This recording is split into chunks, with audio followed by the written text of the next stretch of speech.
हज़ारों साल नरगिस अपनी बेनूरी पे रोती है, हज़ारों साल नरगिस अपनी बेनूरी पे रोती है, बड़ी मुश्किल से होता है चमन में दीदावर पैदा। प्यारे दोस्तों, मैं ज़िक्र कर रहा हूँ शेर पंजाब महाराजा रणजीत सिंह जी का। 10 साल की उम्र में पहली बार मैदान जंग में कूदे। जब 12 साल की उम्र हुई तो पिताजी का स्वर्गवास हो गया। 19 साल की उम्र में पहली जंग उन्होंने फ़तेह की सन 1799 में, और 1801 21 साल की उम्र में उनकी ताजपोशी महाराजा के खिताब से हुई। प्यारे देशवासियों, बचपन में ही चेचक की बीमारी से उनकी एक आँख की रोशनी ख़त्म हो गई। वो अक्सर कहते थे कि भगवान ने, अल्लाह ने मुझे एक आँख दी है, इसलिए मैं सभी धर्मों को एक ही नज़र से देखता हूँ, किसी में फ़र्क नहीं करता। यही वजह थी कि उनकी सेना में दीवान मोहकम चंद, दीवान भीमसेन, दीवान चंद जैसे महान सेनानायक जहाँ थे, वहीं मुस्लिम भी सेनानायक भी थे, सेना में भर्ती भी थे। यहाँ तक कि उनके मंत्रिमंडल में फ़कीर अज़ीमुद्दीन जो थे विदेश मंत्री थे, नूरुद्दीन गृह मंत्री, गौस खान और इलाही बख्श जैसे उनकी सेना में सेनानायक थे, सिपह सालार थे। जहाँ तक अंग्रेज़ सैनिकों की बात करें तो उनकी सेना में मुख्य अंग्रेज़ सेनानायक थे जीन फ्रांकोइस एलार्ड और जीन बैप्टिस्ट वेंचुरा, जो कि ईसाई मज़हब से ताल्लुक़ रखते थे। दोस्तों, इन सभी के ताउन से, सबके सहयोग से एक बेटर लीडरशिप महाराजा रणजीत सिंह जी की, उनकी सल्तनत की सरहदें उत्तर पश्चिम में लद्दाख और कश्मीर, पूरब में सतलज दरिया तक और दक्षिण में थार रेगिस्तान तक उनके राज्य की सरहदें फैली हुई थीं। खैबर दर्रा, जो कि पाकिस्तान और अफ़गानिस्तान के बीच में एक पहाड़ी रास्ता, जो कि खैबर पख्तूनख्वा पाकिस्तान से शुरू होता और अफ़गानिस्तान के अंदर लगभग 1070 फीट ऊंचाई तक जाता, जो कि 53 किलोमीटर तक फैला हुआ था। और अक्सर जो व्यापार करने वाले और बाहरी हमलावर जो थे, वो देश पर जब हमला करते तो उसी रास्ते का इस्तेमाल करते थे। महाराजा रणजीत सिंह जी ने बाहरी हमलों से देश की सरहदों को महफूज करने के लिए खैबर दर्रा के मुहाने पर जमरौद का किला तामीर करवाया, जिससे कि तकरीबन बाहरी जो हमले थे वो खामोश हो गए।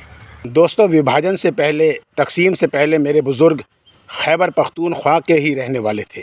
महाराजा रणजीत सिंह जी ने तकरीबन 22 मन सोना काशी विश्वनाथ मंदिर के सुनहरीकरण के लिए दिया। इतना ही सोना लगभग हरिमंदिर साहिब अमृतसर साहब के सुनहरीकरण के लिए दिया। इसके अतिरिक्त कांगड़ा माता मंदिर हिमाचल प्रदेश, मोरा मस्जिद व जामा मस्जिद लाहौर के लिए भी काफ़ी सोना दिया। और तो और सन 1739 ईरान से नादिर शाह दुर्रानी हमारे देश में हमला करने आया।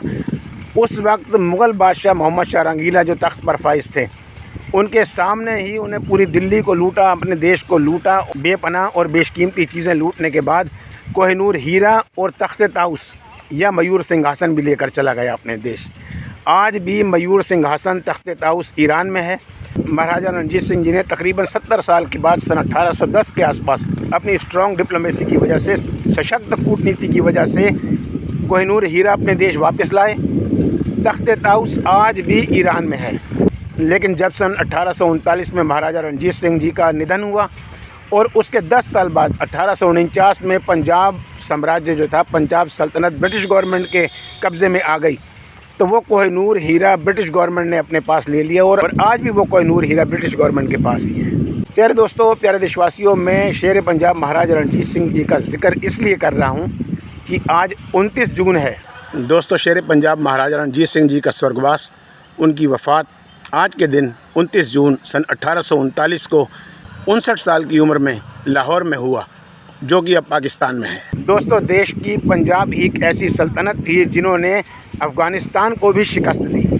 ऐसे महान जर्नैल, महान धर्म योद्धा, महान शासक शेर पंजाब महाराजा रणजीत सिंह जी को उनकी पुण्यतिथि पर कोटि कोटि नमन, कोटि कोटि प्रणाम, कोटि कोटि प्रणाम। बाबा शेख फरीद साहब गंज शकर फरमान करते हैं कि शेख हयाती जग न कोई थिर रहा, जिस आसन हम बैठे कहते बेस गया। शेख हयाती जग न कोई थिर रहा, जिस आसन हम बैठे कहते बेस गया। मिटे हैं जहाँ से निशान कैसे कैसे, ये ज़मीं खा गई आसमां कैसे कैसे, ये ज़मीं खा गई आसमां कैसे कैसे। जय हिंद, वंदे मातरम। वाहिगुरु जी का खालसा, वाहिगुरु जी की फतेह।